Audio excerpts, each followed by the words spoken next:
Uttarakhand express में आप सभी का बहुत स्वागत है और मैं हूं आपके साथ मनदीप। खबरों की शुरुआत करते हैं।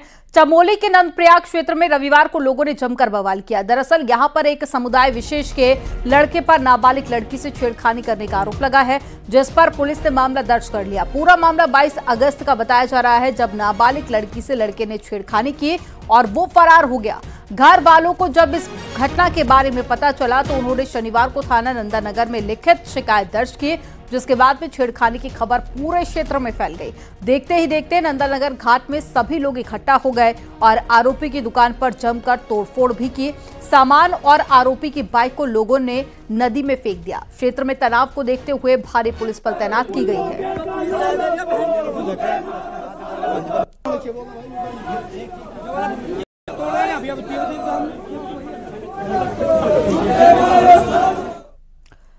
बीजेपी नेता और नैनीताल दुग्ध संघ के अध्यक्ष मुकेश बोरा पर बड़ा आरोप लगा है। मुकेश बोरा के खिलाफ एक महिला के यौन शोषण का मुकदमा दर्ज किया गया। आरोप लगाने वाली महिला लालकुआ डेयरी प्लांट में डेलीवेज कर्मचारी है और महिला का आरोप है कि साल 2020 में उसके पति की मौत हो गई थी, जिसके बाद में उसे नौकरी की जरूरत थी।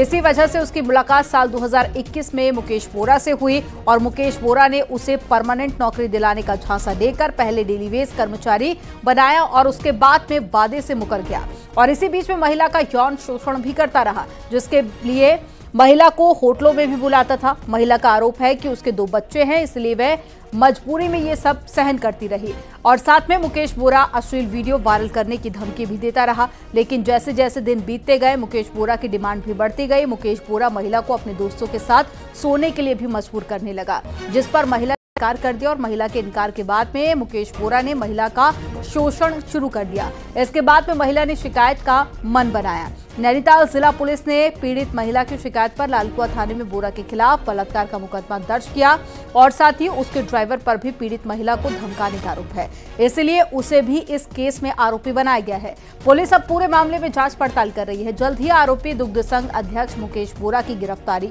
हो सकती है। कि मुझे मेरे हस्बैंड एक्सपायर हो गए थे तो मुझे नौकरी की ज़रूरत थी बच्चों की वजह से, क्योंकि मेरे बच्चे बहुत छोटे छोटे हैं, तो उनके पालन पोषण के लिए मुझे जाहिर सी बात है चाहिए था कुछ भरण पोषण कैसे हो। तो उस सिलसिले में मैं इनके पास गई 2021 में। मेरी यहाँ इन्होंने कामगार के लिए मतलब यहाँ मैं उसमें लगी कॉन्ट्रैक्ट बेसिस पे। उसके बाद धीरे धीरे ये मेरे साथ नज़दीकियाँ बढ़ाने लग गई, ये वो सब चीज़ें जो भी चली। तो फिर उसके बाद धीरे धीरे इन्होंने इतना मुझे परेशान, इतना करने लग गए, इतना करता कि मतलब मेरा शारीरिक मानसिक दोनों तरीके से मेरा शोषण हुआ है। बस लालकुआ थाने में एक महिला के द्वारा शिकायत दी थी, जिसमें मुकेश बोरा नाम के व्यक्ति द्वारा बलात्कार करने और उसको धमकाने का मामला संज्ञान में आया था। इसमें पुलिस ने FIR रजिस्टर कर लिए और जो महिला की शिकायत उसके हिसाब से विवेचना शुरू हो गई। जैसे विवेचना में तथ्य आएंगे उसके हिसाब से पुलिस आगे कार्रवाई करेगी। देहरादून से बड़ी खबर मिल रही है। आरोपी मुकेश बोरा के खिलाफ एक्शन शुरू हो गया है। नैनीताल दुग्ध संघ के अध्यक्ष से मुकेश बोरा हटाए गए हैं। डेयरी फेडरेशन ने अध्यक्ष पद से हटा दिया है। मुकेश बोरा पर महिला से यौन शोषण का आरोप लगा है।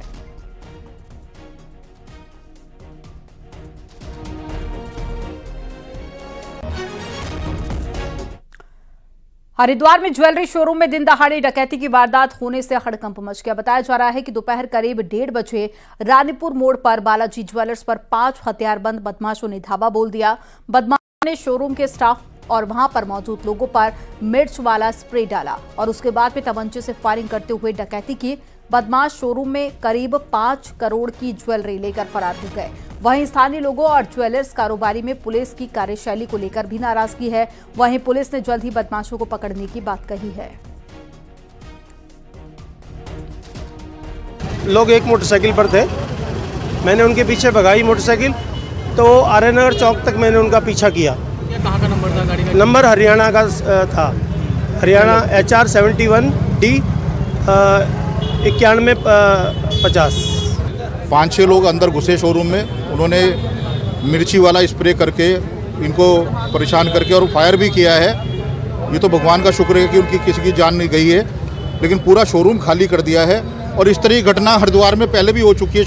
एक डकैती की घटना हुई है जिसमें 5 हथियारबंद लोगों द्वारा यहाँ पर के एक ज्वेलरी शॉप में उसके डकैती की घटना करी है, जिसमें करीब 5 करोड़ के आसपास जो अभी ओनर्स द्वारा बताया गया है डकैती की गई है। उसका भी हम लोग और वेयरहाउस पता लगा रहे हैं और जल्दी ही इसमें हम लोगों के द्वारा इस पर कार्रवाई करी जाएगी, सख्त कार्रवाई इसमें की जाएगी। देहरादून में नवजात को बेचने का मामला सामने आया और बेचने वाले कोई और नहीं, नवजात के मां बाप ही हैं। आखिर क्या है ये पूरा मामला, रिपोर्ट में आपको दिखाते हैं।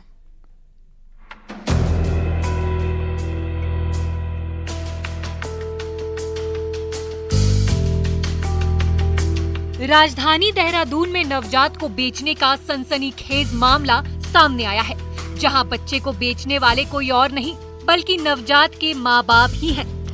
देहरादून के पथरीबाग इलाके में किराए पे रहने वाले अमन और पत्नी गीता का 14 अगस्त को एक बेटा हुआ, जिसको इन्होंने दिल्ली के किसी शख्स को 50,000 रुपए में 28 अगस्त को बेच दिया।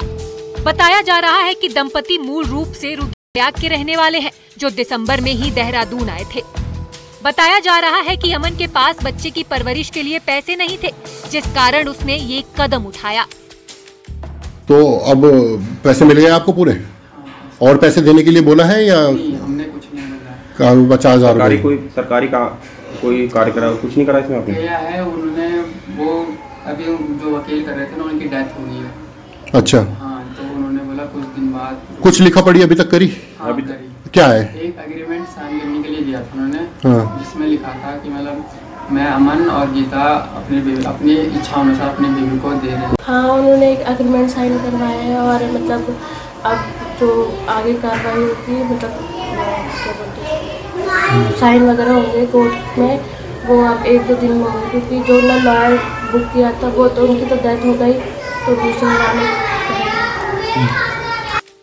वहीं मामले का संज्ञान लेते हुए बाल संरक्षण आयोग ने CWC की टीम को पूछताछ के लिए भेजा। वहीं पूछताछ में दंपति ने ये कबूल किया कि उन्होंने अपनी गरीबी देखते हुए ये कदम उठाए, जिस पर अब जांच शुरू हो गई है। जहाँ वो काम करती थी वहाँ के थ्रू उसने किसी को कांटेक्ट करा और अपना बच्चा, क्योंकि वो देखरेख करने में सक्षम नहीं थे। अब ये आपराधिक उसमें आएगा या लेने वालों की क्या कोई आपराधिक मंशा थी या इसमें कोई देन लेन हुआ है, ये अभी जांच चल रही है। मात्र 14 दिन के मासूम को उसकी ही माता पिता द्वारा बेचा जाना कई सवाल खड़े कर रहा है। वहीं CWC यानी कि चाइल्ड वेलफेयर कमेटी की टीम बच्चे समेत उस दंपति की तलाश में जुटी है, जिन्होंने बच्चे को खरीदा है। न्यूज़ 18 के लिए देहरादून से सतेंद्र बर्तवाल की रिपोर्ट।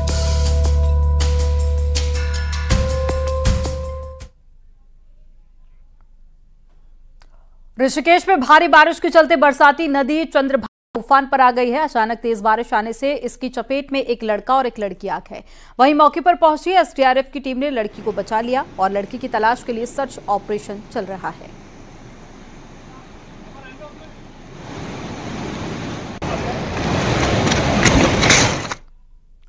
विकासनगर के डाकपत्थर झूला पुल से एक लड़का शक्ति नहर में कूद गया और सूचना पर डाकपत्थर पुलिस और साथ ही जल पुलिस मौके पर पहुंचकर लड़के की तलाश कर रही है। घटनास्थल पर युवक के नहीं मिलने पर SDRF की टीम भी मौके पर पहुंची और शक्ति नहर में सर्च ऑपरेशन शुरू किया। लड़के का अभी तक कुछ भी पता नहीं चल पाया। शक्ति नहर में कूदने वाला लड़का महज 16 साल का है, जो औरंगाबाद सहारनपुर का रहने वाला है। वो अपनी मौसी के घर पर लखपाड़ कॉलोनी डाकपत्थर आया हुआ था। ये झूला पुल डाकपत्थर के पास कोई एक बच्चा डूबा है। मौके पर जाकर पता चला है कि ये नीरज नाम का लड़का जो यूपी सहारनपुर का रहने वाला है, यहाँ अपने किसी रिलेटिव में आया था और वो यहाँ नहर के किनारे आया। किसी के द्वारा देखा गया कि नदी में डूब रहा है। खटीमा गोलीकांड की 30वीं बरसी पर सीएम पुष्कर सिंह धामी ने खटीमा शहीद स्मारक में शहीदों को श्रद्धांजलि दी। इस मौके पर सीएम धामी ने कहा कि राज्य सरकार शहीदों के सपनों का उत्तराखंड बनाने के लिए राज्य सरकार लगातार काम कर रही है। आपको बता दें कि 1 सितंबर 1994 को खटीमा गोलीकांड हुआ था, जिसमें 7 राज्य आंदोलनकारी शहीद हुए थे।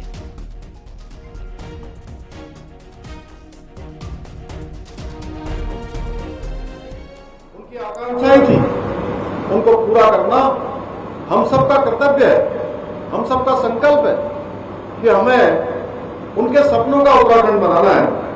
मैं इस अवसर पर पूरी प्रतिबद्धता के साथ कहना चाहूंगा कि हमारी राज्य सरकार उत्तराखंड आंदोलनकारियों के आदर्शों और उनके सपनों को साकार करने के लिए हर संभव प्रयास कर रही है। हमारा एक एक पल और एक एक क्षण आंदोलनकारियों के सपनों का उत्तराखंड बनाने के लिए समर्पित है। उत्तराखंड में ठोस भू कानून और मूल निवास प्रमाण पत्र का मुद्दा गर्माता जा रहा है। रविवार को ग्रीष्मकालीन राजधानी गैरसैंण में यूकेडी समेत विभिन्न संगठनों ने प्रदर्शन किया, तो अस्थायी राजधानी देहरादून में बीजेपी और कांग्रेस के बीच में एक बार फिर से जुबानी जंग छिड़ गई है।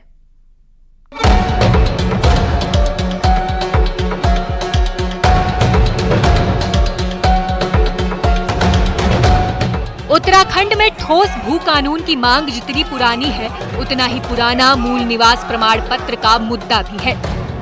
उत्तराखंड में मूल निवास प्रमाण पत्र की जगह स्थायी निवास प्रमाण पत्र दिया जाता है। उत्तराखंड में लंबे समय से हिमाचल की तर्ज पर ठोस भू कानून बनाने की मांग उठ रही है। आंदोलनकारी इसके लिए बीजेपी और कांग्रेस दोनों दलों को जिम्मेदार ठहरा रहे हैं। उनका कहना है कि दोनों ही मुद्दों पर स्पष्ट नीति न होने के कारण प्रदेश के जल, जंगल, जमीन पर बाहरी लोगों का कब्जा होता जा रहा है।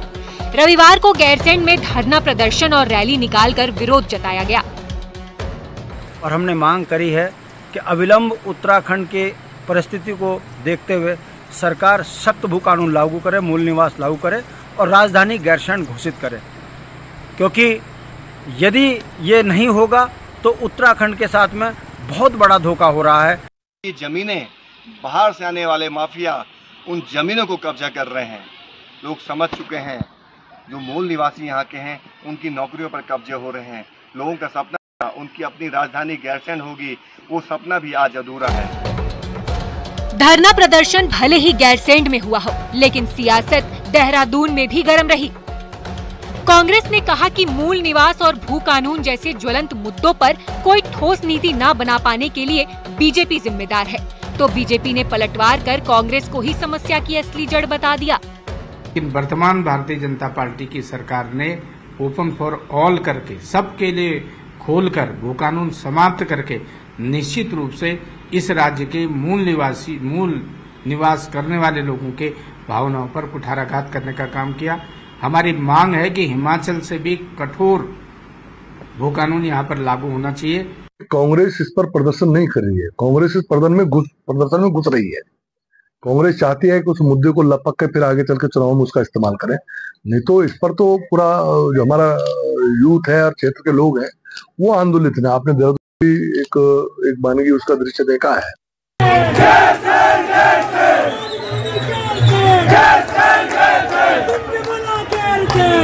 भू कानून और मूल निवास के मुद्दे पर सरकार भी पसोपेश में है। भू कानून के लिए बनाई गई कमेटी सितंबर 2022 में अपनी रिपोर्ट शासन को सबमिट कर चुकी है। भू कानून पर मिली इस रिपोर्ट और मूल निवास प्रमाण पत्र के परीक्षण के लिए मुख्यमंत्री ने दिसंबर 2023 में सचिवों की एक प्रारूप समिति भी गठित की, लेकिन समिति की रिपोर्ट आज तक बाहर नहीं आ पाई। लिहाजा मूल निवास और भू कानून का मुद्दा आज भी गरमाया हुआ है। न्यूज़ 18 के लिए देहरादून से सुनील नवप्रभात की रिपोर्ट।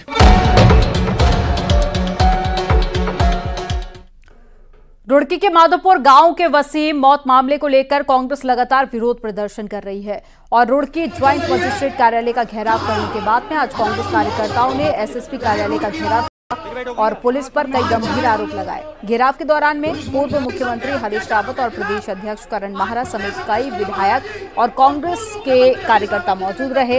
हरीश रावत ने आरोप लगाया है कि पुलिस वसीम की हत्या करके उसे आत्महत्या बता रही है। वहीं हरीश रावत ने यह भी कहा कि कांग्रेस पीड़ित परिवार के साथ है और पीड़ित परिवार को न्याय दिलाने के लिए दिल्ली तक लड़ाई लड़ी जाएगी। आज प्रदेश अध्यक्ष करण माहरा जी और पूर्व मुख्यमंत्री हरीश रावत। उत्तरकाशी में बड़कोट के कृष्ण गांव के पास में कई बार तेंदुआ देखने से क्षेत्र में दहशत का माहौल है। अस्तित्व पेट्रोल पंप कृष्णा गांव के सीसीटीवी कैमरे में तेंदुए की चहलकदमी देखी गई और तेंदुआ अंधेरे में छिपा हुआ था। पेट्रोल पंप कर्मी कुछ देर पहले ही कमरे में जाता है और उसके जाते ही तेंदुआ सीसीटीवी कैमरे में नजर आया।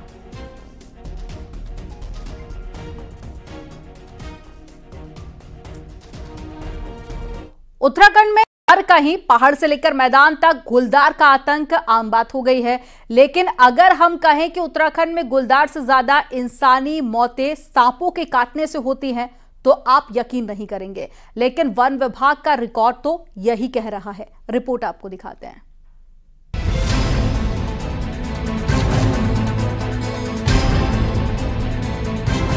उत्तराखंड में गुलदार, हाथी, भालू जैसे जंगली जानवरों का आतंक आम बात है, लेकिन इनसे भी ज्यादा खतरनाक साबित हो रहे हैं सांप। वन विभाग का रिकॉर्ड बताता है कि पिछले 5 साल में गुलदार के हमलों में 103 लोगों की मौत हुई और 459 लोग घायल हुए, जबकि सांप के काटने से 118 लोगों की मौत हुई और 460 लोग घायल हुए। वहीं अब समस्या ये है कि सर्पदंश की घटनाएं कैसे रोकी जाएं। इससे परेशान वन विभाग ने अब नया तरीका अपनाया है। वन विभाग सर्पदंश के लिहाज से संवेदनशील प्रदेश के 12 डिवीजनों की 55 चौकियों में एंटी वेनम इंजेक्शन रखवा दिए हैं। सांप के काटने की स्थिति में मरीज को तत्काल एंटी वेनम इंजेक्शन दिया जा सके। इंजेक्शन की खासियत ये है कि ये पाउडर फॉर्म में है, इसके लिए फ्रिज की आवश्यकता नहीं। ये सबसे जहरीले 4 सांपों cobra, common crepe, Russell viper और सास्केल्ड वाइपर के काटने की दवा का काम करता है। उत्तराखंड में इन्हीं 4 सांपों के काटने से सबसे ज्यादा मौतें होती हैं। हमने वन विभाग के जो संवेदनशील प्रभाग है उनमें अनेक स्थानों पर ये एंटीवेनम उपलब्ध कराया है, ताकि आवश्यकता पड़ने पर तत्काल ये अगर किसी वनकर्मी को जरूरत हो तो उनको उपलब्ध हो सके, और साथ ही साथ आम जनता की सुविधा को देखते हुए भी कि अगर किसी के साथ ऐसी दुर्घटना होती है कि कोई सांप के द्वारा अगर काटे जाने की घटना होती है तो जो भी उसका जो पीड़ित व्यक्ति है उसको तुरंत बिना किसी परेशानी के दवा उपलब्ध हो जाए। मॉनसून सीजन में सांप के काटने की घटनाएं तेजी से बढ़ जाती हैं, क्योंकि इन दिनों बिलों में पानी घुसने के कारण सांप सुरक्षित जगह के लिए बिल से बाहर निकल आते हैं। अब तक सैकड़ों सांपों का रेस्क्यू कर चुके रेस्क्यूअर अरशद खान का कहना है कि सांप के काटने की सूरत में शुरुआती आधा 1 घंटा महत्वपूर्ण होता है। अगर इस टाइम पीरियड में पेशेंट को एंटी वेनम इंजेक्शन दे दिया जाए तो उसकी जान बच सकती है। देखिए, बिग 4 का कोई भी सांप चारों में कोई भी काटे तो पहला आवर सबसे गोल्डन आवर होता है। जितनी जल्दी आप हॉस्पिटल पहुंचेंगे उतना जल्दी आपको एंटी वेनम मिलेगा तो बचने का। लेकिन जितना आप टाइम लगाते जाएंगे, एक्चुअली क्या होता है ना, बहुत कोई सांप के बारे में नहीं जानते, तो वो डर के कारण ही उनके शरीर का बॉडी में खून ज्यादा सर्कुलेट करता है, उस वजह से वेनम जल्दी फैलता है और उसी वजह से मौतें होने का ये हो जाता है। और दूसरा, ये तांत्रिक ओझा उझा के पास जाने के चक्कर में झाड़ फूक में आदमी लोग जान गंवाते हैं ज्यादातर। उत्तराखंड में 2021 और 2022 2 ऐसे साल रहे जब सांप के काटने से सबसे ज्यादा 30 लोगों की मौत हुई और 234 लोग घायल हुए। इस साल भी अभी तक 14 लोगों की सांप के काटने से मौत हो चुकी है। लिहाजा इस मौसम में खास तौर पर सतर्क रहें। अस्पताल दूर होने की स्थिति में सांप के काटने की घटना होने पर नजदीकी फॉरेस्ट चौकी से मदद ले सकते हैं। न्यूज़ 18 के लिए देहरादून से सुनील नवप्रभात की रिपोर्ट। देहरादून में ऊषा कॉलोनी में किंग कोबरा घर के आंगन में मौजूद एक पेड़ पर चढ़ गया। रेस्क्यू टीम ने कोबरा को नीचे उतारने के लिए ड्रोन की मदद भी ली, लेकिन कोबरा नीचे आने की बजाय ऊपर चढ़ता रहा। करीब 3 घंटे के बाद भी जब कोई सफलता नहीं मिली तो वहां पर सीढ़ी लगाकर पेड़ की डाली को काटा गया। तब कहीं जाकर कोबरा नीचे उतरा और उसे रेस्क्यू करके छोड़ा गया।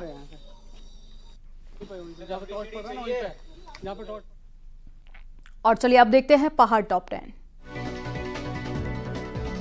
खटीमा गोलीकांड की बरसी पर अल्मोड़ा के गांधी पार्क में कई आंदोलनकारियों ने शहीदों को श्रद्धांजलि दी और शहीदों को याद किया। टिहरी में खटीमा गोलीकांड की 30वीं बरसी पर नई टिहरी युद्ध स्मारक पर राज्य आंदोलनकारियों ने शहीदों को श्रद्धांजलि दी और राज्य हित में अपने कर्तव्यों का ईमानदारी से पालन करने का संकल्प लिया। रुद्रप्रयाग में मुख्य विकास अधिकारी ने बैठक की, जिसमें केंद्र और राज्य सरकार की स्वरोजगार से जुड़ी योजनाओं को लोगों तक ज्यादा से ज्यादा पहुंचाने पर जोर दिया। टिहरी में बीजेपी सदस्यता अभियान संयुक्त मोर्चा कार्यशाला का आयोजन हुआ, जिसमें प्रदेश उपाध्यक्ष कुलदीप कुमार और महिला मोर्चे की प्रदेश महामंत्री गीता रावत ने शिरकत की। टिहरी में कंपनी के कर्मचारियों ने प्रदर्शन किया और ठेकेदार पर मनमानी करने का आरोप लगाया। अल्मोड़ा के वैभव कानपाल पीसीएस 2021 के मुख्य परीक्षा में राज्य में दूसरा स्थान हासिल किया है। परिवार बेहद खुश है। उत्तराखंड हाईकोर्ट के जज पौड़ी के जीबी पंत इंजीनियरिंग कॉलेज घुड़दौड़ी के बहुउद्देशीय शिविर में पहुंचे, जहां पर नुक्कड़ नाटक के जरिए महिला अपराध, घरेलू हिंसा के प्रति लोगों को जागरूक किया। जोशीमठ से लेकर मारवाड़ी पुल तक बद्रीनाथ हाईवे को डबल लाइन बनाने का काम शुरू हो गया है। मानसून की बारिश के बाद में तेजी से इस सड़क को डबल लाइन बनाने का काम किया जाएगा। अल्मोड़ा में भिकिया सैंड में 1 दर्जन गांवों को मुख्यमंत्री पलायन रोको योजना के पायलट प्रोजेक्ट के रूप में जोड़ा गया। टिहरी झील का जलस्तर बढ़ने के साथ में झील से सटे गांव में बीमारियों का खतरा बढ़ने लगा है। पानी के गड्ढों में मच्छर के लार्वा और बैक्टीरिया होने से बीमारियों का खतरा और भी ज्यादा बढ़ गया है। खटीमा में मुख्यमंत्री ने रविवार को अनुसूचित जाति के युवाओं के साथ में संवाद भी किया। मुख्यमंत्री ने कहा कि समाज के अंतिम पंक्ति में खड़े व्यक्ति तक विकास का लाभ पहुंचाने का हमारा संकल्प है। इस दिशा में जन कल्याण से जुड़ी कई योजनाएं संचालित की गई हैं और युवाओं को रोजगार के साथ में स्वरोजगार के बेहतर साधन उपलब्ध हो, इस दिशा में भी तेजी के साथ में काम किया जा रहा है।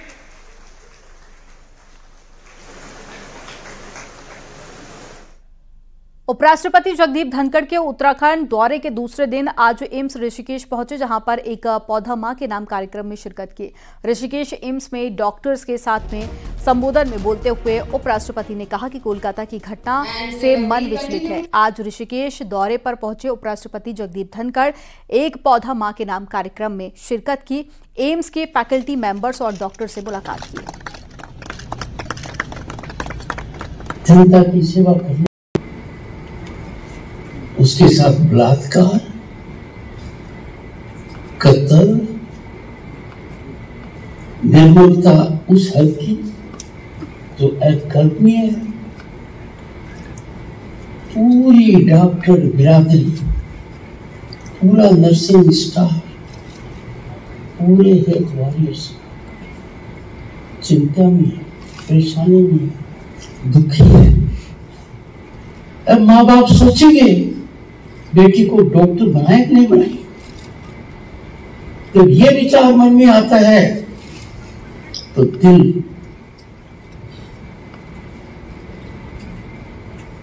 विचलित हो जाता है। लोक निर्माण विभाग के चीफ इंजीनियर दीपक कुमार यादव ने रविवार को केदार वैली पहुंचे और साथ ही एनएच और केदारनाथ पैदल रूट के कार्यों का निरीक्षण किया। दीपक कुमार यादव ने एनएच के अधिकारियों को दूसरे चरण की यात्रा के लिए मार्ग को जल्द से जल्द ठीक करने के निर्देश भी दिए। इसके बाद में उन्होंने पैदल रूट पर जंगल चट्टी, भीमबली और रामबाड़ा और साथ ही दूसरे स्थानों पर चल रहे पुनर्निर्माण कार्यों का निरीक्षण किया। अधिकारियों को मार्ग को तय समय से ठीक करने के निर्देश दिए।